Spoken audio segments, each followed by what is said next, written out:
So this is our third session with Kelly. We have established so far that Kelly's ultimate goals are to return to school and complete his education, as well as keeping his relationship with Leah, ultimately being a good father to her children. Hi Kelly, how are you doing today? Good. How are you doing? I'm okay. So, how'd the last week go for you? It went okay. We tried the breathing techniques, and I found it effective, at the beginning, but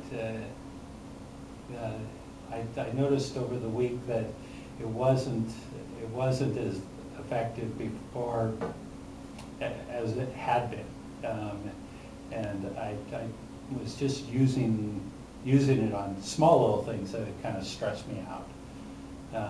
But I have these thoughts of just losing Leah. So let me see if I heard you correctly. It's sort of working for you, but not so much when you start getting overwhelmed when you think about Leah and the kids. Right, right.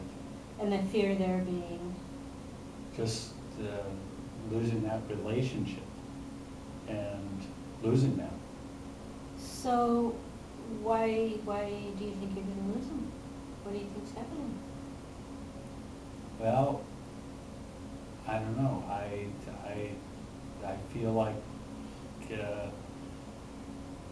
I feel like a failure. I mean, I'm a man.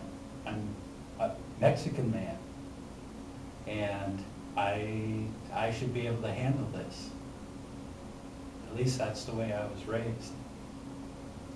So because you're male, and specifically because you're Mexican, is that what I heard you say? That you should be able to No, have more a family because and I'm a take man, because in my family, my culture, the men take care of things and take care of their families. And, even though my dad was not there, that's what I saw. And that thought is overwhelming to you? Because I don't feel like I'm able to do that. So ultimately, what we had talked about ultimately is that you want to be able to maintain your relationship with Leah, be a good father, and be a good provider to this family. And you want this to be your family. Mm-hmm. And the values that go along with that are you want to have a job. Right. And you want to finish school. Right. And so all of this is kind of overwhelming you. Well, again, it's more what I have going on in my head. It's just, I feel like I'm my own worst enemy. Okay, so talk to me about that. What's going on in your head? What are the thoughts that Well, you're hearing? When I start getting stressed out and I stop doing the breathing exercises, I hear what's going on in my head, that you're not good enough, and that's what causes me to stress out. So what we had discussed a couple weeks ago about just accepting these feelings and trying to just go with the way you're feeling and work your way through them, it's not working so much.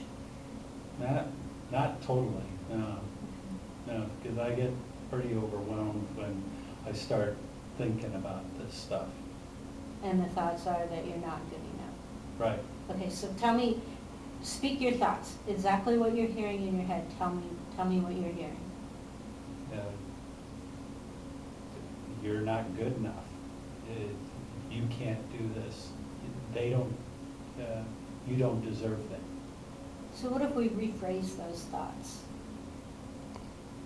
Okay, so what if we take all these negative thoughts and emotions that are whirling around in there, and you put phrases in front of them. I'm thinking that I'm not good enough. I'm thinking that I don't deserve this. My mind is telling me I can't do this. Try rephrasing those thoughts right now. Okay. My mind is telling me I'm not good enough. My mind is telling me I don't deserve them. Does that feel any different to you? It does feel a little different, yeah. So maybe if over the next week you try to practice your breathing again, try to accept what your body's telling you, these feelings that are coming up, this fear and stress that you're not going to be able to do this, and then rephrase your thoughts. When you start thinking that way, change those thoughts and put in front of it, my mind is telling me, I'm thinking that, and see if that takes some of the power out of those words for you. Okay. And I'll see you in a week. All right, thank you. Yeah.